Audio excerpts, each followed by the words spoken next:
नमस्कार विद्यार्थी मित्रांनो, मागील व्हिडिओमध्ये आपण सार्वजनिक वित्त व्यवहारातील जे महत्त्वाचे घटक आहेत, जसं सार्वजनिक उत्पन्न असेल, सार्वजनिक खर्च किंवा सार्वजनिक कर्ज यांच्या संदर्भात अभ्यास केला.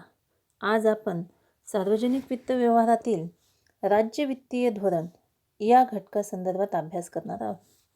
थोडक्यात राज्य वित्तीय धोरण म्हणजे काय?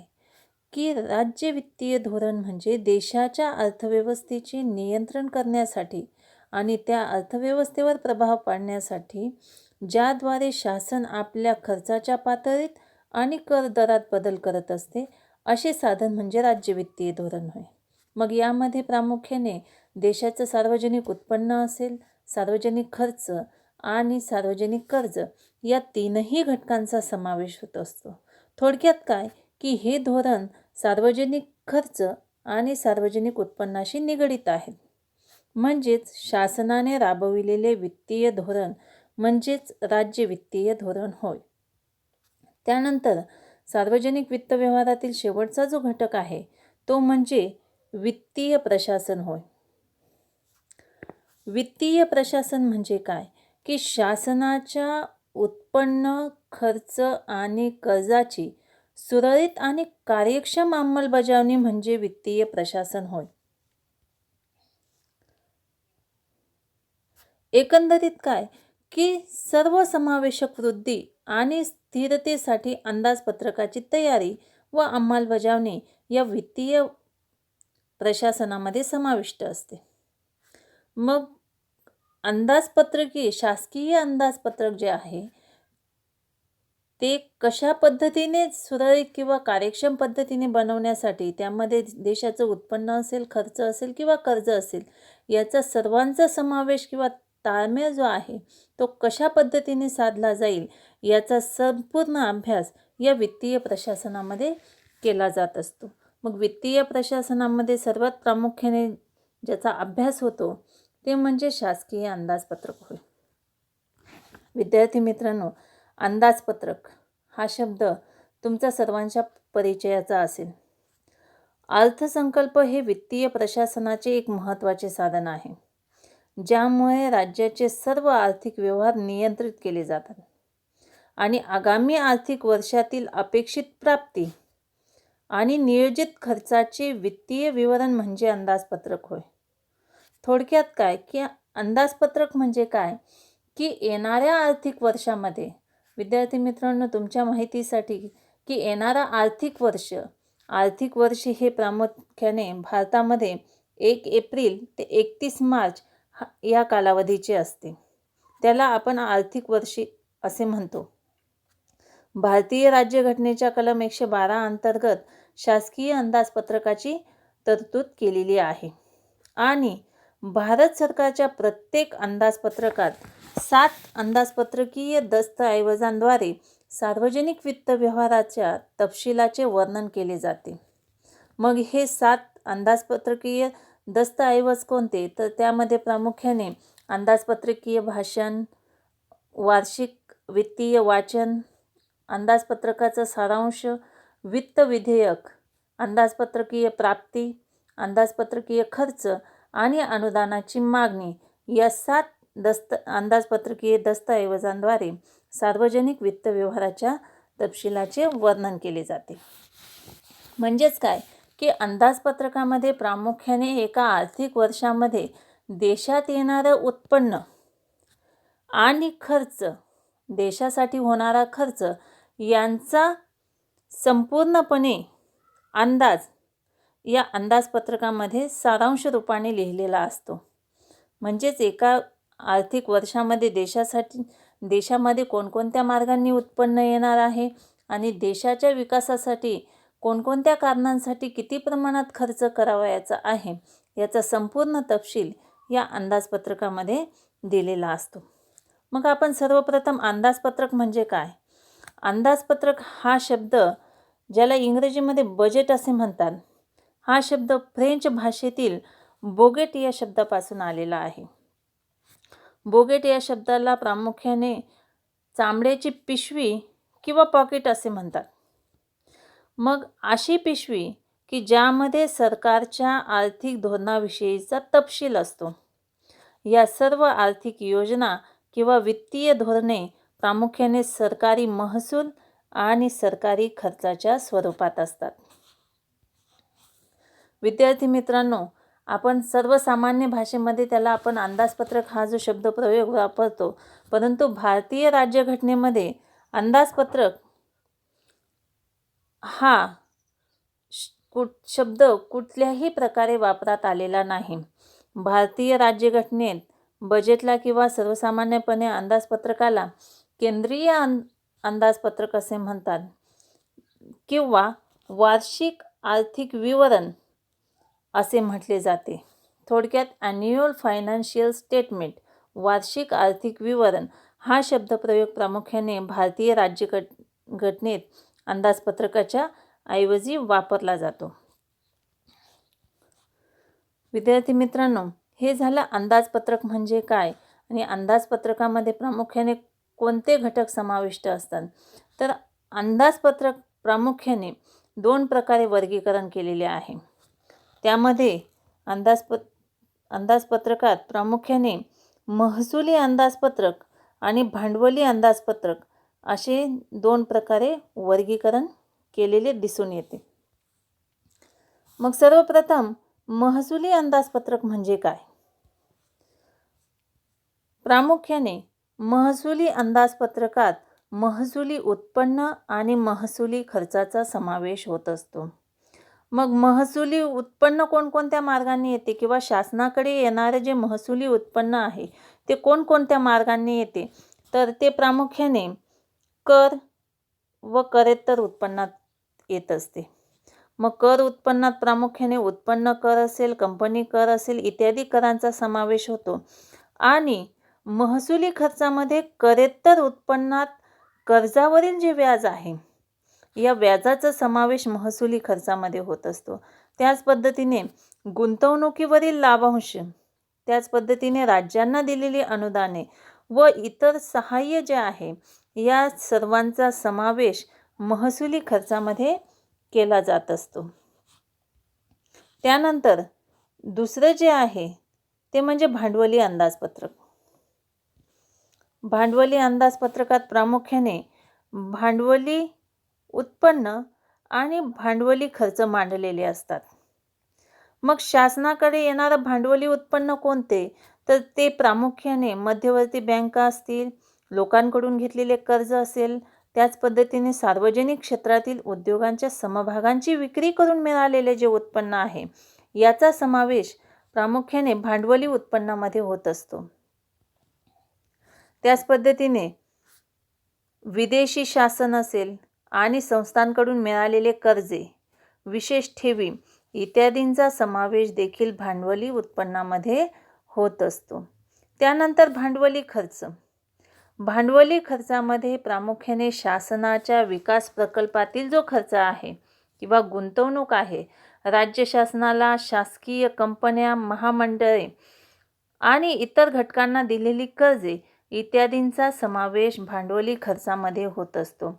म्हणजेच काय की देशाच्या विकासासाठी किंवा देश विकसित करण्यासाठी, अर्थव्यवस्थेची गुणवत्ता वाढवण्यासाठी शासनाच्या विकास प्रकल्पासाठी जो सरकार खर्च करत असतो किंवा गुंतवणूक करत असते या सर्वांचा समावेश भांडवली खर्चामध्ये केला जात असतो. याशिवाय सामाजिक आणि सामुदायिक विकासावरील खर्च, संरक्षण आणि सर्वसाधारण सेवांवरील खर्च इत्यादींचा समावेश देखील भांडवली खर्चामध्ये होत असतो. त्यानंतरचा जो मुद्दा आहे तो म्हणजे अंदाजपत्रकाचे प्रकार. अर्थव्यवस्थेच्या बदलत्या गरजांनुसार सार्वजनिक उत्पन्न आणि सार्वजनिक खर्च यांचा अंदाजपत्रकीय तरतुदी ही निरनिराळ्या पातळीत असणे गरजेचं आहे. आणि त्यानुसार शासकीय अंदाजपत्रकाचे प्रामुख्याने 3 प्रकार पडलेले आपल्याला दिसून येतात. त्यातील पहिला जो प्रकार आहे तो म्हणजे समतोल अंदाजपत्रक, दुसरा आहे सिल्कीचे अंदाजपत्रक आणि तिसरा जो प्रकार आहे तो म्हणजे तुटीचे अंदाजपत्रक होय. तर सर्वप्रथम आपण अंदाजपत्रकाचा जो पहिला प्रकार आहे समतोल अंदाजपत्रक त्या संदर्भात माहिती अभ्यासू. समतोल अंदाजपत्रक म्हणजे काय? समतोल या शब्दावरून आपल्याला त्याची संकल्पना करता येऊ शकते. समतोल म्हणजे काय की दोन्ही बाजू समान असणे. मग अंदाजपत्रकामध्ये प्रामुख्याने कोणत्या दोन बाबींचा अभ्यास केलेला आहे किंवा अंदाजपत्रकात कोणत्या दोन बाबी समाविष्ट आहेत? तर सर्वात प्रथम पहिली जी बाजू आहे ती म्हणजे शासनाचे उत्पन्न आणि दुसरी जी आहे ती म्हणजे शासकीय खर्च. या दोन बाबी सरकारच्या अंदाजपत्रकामध्ये समाविष्ट असतात. मग समतोल म्हणजे काय की शासनाचे उत्पन्न आणि शासनाचा खर्च या दोन्ही बाजू ज्यावेळेस बरोबर असतील त्याला समतोल अंदाजपत्रक असे म्हणतात. मग अर्थशास्त्रीय भाषेमध्ये काय सांगता येईल की ज्या अंदाजपत्रकात सरकारचे अंदाजे महसुली उत्पन्न आणि सरकारचा महसुली खर्च या दोन्ही बाबी समान असतात त्याला समतोल अंदाजपत्रक असे म्हणतात. सूत्ररूपाने सांगता येईल की सरकारी महसूल बरोबर सरकारी खर्च होय.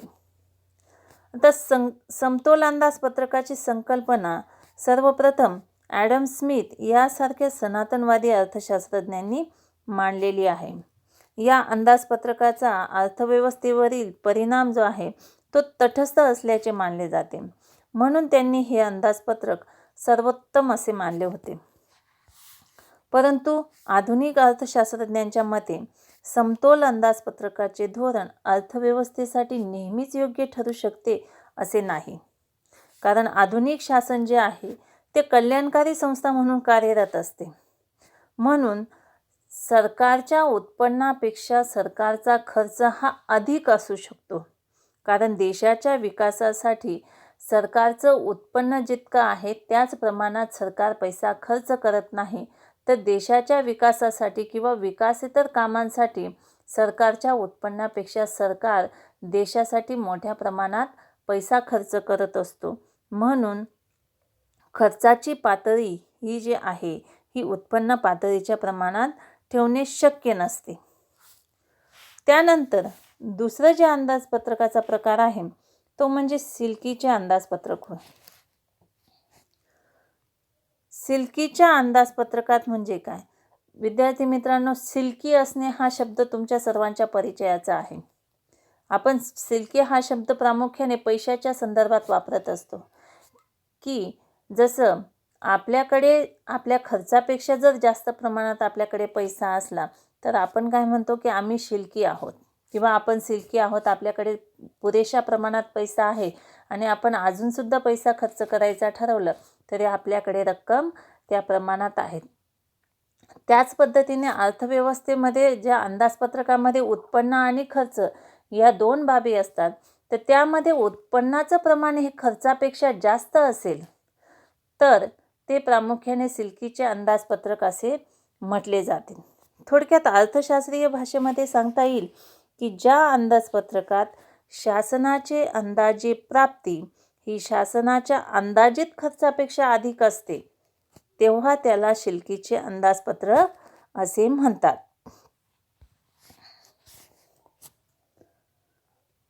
विद्यार्थी मित्रांनो, सिल्कीचे अंदाजपत्रक हे प्रामुख्याने आर्थिक तेजीच्या कालखंडात उपयुक्त ठरू शकते. कारण आर्थिक तेजीच्या काळामध्ये रोजगार पातळी जरी जास्त असली तरी त्याबरोबर किंमत वाढीची प्रवृत्ती अधिक असते आणि विशेषतः कमी अधिक प्रमाणात स्थिर उत्पन्न असणाऱ्या लोकांच्या हितासाठी याचे नियंत्रण करण्याची आवश्यकता असते. अर्थव्यवस्थेतील प्रभावी मागणीची पातळी घटवून किंमत वाढीवर नियंत्रण ठेवता येते. यासाठी करांमध्ये वाढ करून शासकीय उत्पन्नात वाढ घडवून लोकांची खरेदी शक्ती कमी करता येते. अंतिमतः परिणामकारक मागणी कमी होऊन किंमत पातळी खालच्या दिशेने बदलू लागेल आणि भाववाढीची जी परिस्थिती आहे ती नियंत्रणात येण्यास मदत होईल. मात्र तेजी व्यतिरिक्त इतर कोणत्याही परिस्थितीत सिल्कीचे अंदाजपत्रक वापरले जाऊ नये. याचं कारण म्हणजे ज्यामुळे अर्थव्यवस्थेमध्ये बेरोजगारी आणि कमी पातळीतील उत्पादन स्थिती निर्माण होण्यास मदत होईल. त्यानंतर तिसरा जो प्रकार आहे तो म्हणजे तुटीचे अंदाजपत्रक होय. जेव्हा सरकारची अपेक्षित प्राप्ती म्हणजे सरकारचे उत्पन्न आणि अंदाजित सरकारी खर्चापेक्षा कमी असते, म्हणजे सरकारच्या खर्चापेक्षा सरकारचे उत्पन्न हे जर कमी असेल तेव्हा ते तुटीचे अंदाजपत्रक असे म्हटले जाते. थोडक्यात काय की सरकारच्या अपेक्षित प्राप्तीपेक्षा किंवा सरकारच्या अपेक्षित येणाऱ्या उत्पन्नापेक्षा अंदाजित सरकारी जो खर्च आहे त्याचं प्रमाण जर जास्त असेल तर त्याला तुटीचे अंदाजपत्रक असे म्हटले जातात. विद्यार्थी मित्रांनो, मंदीच्या काळामध्ये तुटीचे अंदाजपत्रक सर्वोत्तम ठरू शकते किंवा उपयुक्त ठरत असते.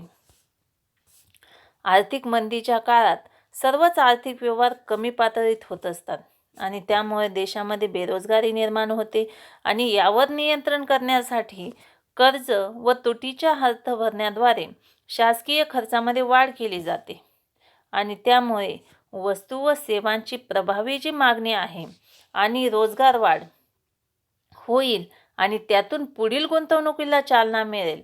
आधुनिक काळात तुटीचे अंदाजपत्रक हे शासनाचे सर्वसाधारणपणे राबवले जाणारे धोरण आहे आणि भारतासारख्या विकसनशील देशांनी आर्थिक विकासासाठी तुटीच्या अंदाजपत्रकाचा मार्ग अवलंबलेला आहे. कारण देशाच्या विकासासाठी देशाच्या उत्पन्नापेक्षा खर्च हा अधिक प्रमाणात करावा लागतो आणि त्यामुळे देशाच्या अर्थव्यवस्थेमध्ये तुटीचे अंदाजपत्रक सादर करणे आवश्यक असते.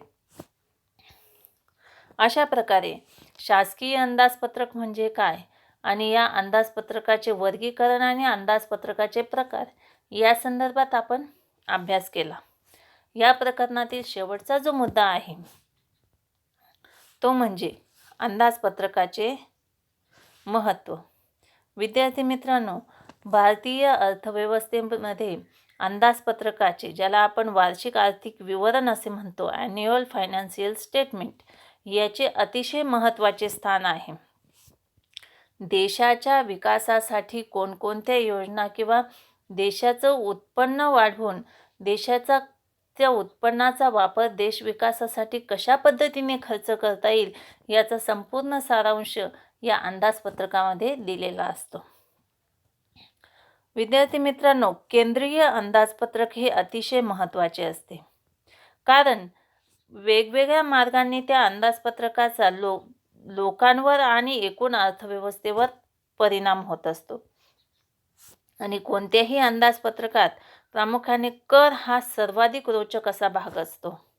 कारण करामुळे उद्योगांचे आणि व्यक्तीचे भवितव्य निश्चित होत असते. अंदाजपत्रकामध्ये बजेटमध्ये मांडलेल्या करांचा दरावर करदात्याचा खर्च योग्य उत्पन्न पातळीवर अवलंबून असतो. संरक्षण असेल, प्रशासन असेल, वेगवेगळ्या पायाभूत सुविधा असतील, शिक्षण असेल, आरोग्य सेवा असतील, अशा विविध क्षेत्रातील शासकीय खर्चाचा नागरिकांच्या जीवनावर आणि एकूणच अर्थव्यवस्थेवर परिणाम होत असतो. कारण देशाच्या आर्थिक धोरणाचे माध्यम म्हणून शासन त्याचा वापर करत असते. म्हणजेच अंदाजपत्रकाद्वारे देशाच्या विकासासाठी कोणकोणत्या कारणांसाठी किती प्रमाणात खर्च करावयाचा आहे याचा संपूर्ण तपशील दिलेला असतो आणि याचा सर्व खर्चाचा परिणाम देशाच्या एकूण अर्थव्यवस्थेवर कशा पद्धतीने होत असतो, अर्थव्यवस्था विकसित होण्यासाठी त्याचा काय प्रभाव पडत असतो याचा संपूर्ण तपशील हा अंदाजपत्रकाद्वारे लक्षात येत असतो. सरकारच्या अंदाजपत्रकाच्या कृतीमुळे देशातील उत्पादन, अंदाजपत्रकीय उत्पन्नाचा आकार आणि वितरण, त्याचबरोबर मानवी व भौतिक संसाधनाचा उपभोगावर परिणाम होत असतो. अंदाजपत्रकाच्या माध्यमातून शासनाने घेतलेल्या निर्णयाचा परिणाम देशातील उत्पादन असेल, देशाचे एकूण उत्पन्न असेल आणि उत्पन्नाचे वितरण, तसेच मानवी आणि भौतिक साधनसामुग्रीचा वापर यावर घडून येत असतो. त्यामुळे आधुनिक अर्थव्यवस्थेत सार्वजनिक वित्त व्यवहाराचे महत्त्व आणि व्याप्तीमध्ये गेल्या 100 वर्षात मोठ्या प्रमाणात तफावत झालेली दिसून येते. अशा प्रकारे विद्यार्थी मित्रांनो, आपण आपल्या 8वे जे प्रकरण आहे भारतातील सार्वजनिक वित्त व्यवहार, यामध्ये प्रामुख्याने सार्वजनिक वित्त व्यवहारातील महत्त्वाचे घटक जसं सार्वजनिक उत्पन्न, सार्वजनिक खर्च, सार्वजनिक कर्जे, त्याच पद्धतीने राज्य वित्तीय धोरण, वित्तीय प्रशासन, वित्तीय प्रशासनामध्ये शासकीय अंदाजपत्रक म्हणजे किती महत्त्वाचे असते, या संदर्भात थोडक्यात अभ्यास केला. धन्यवाद.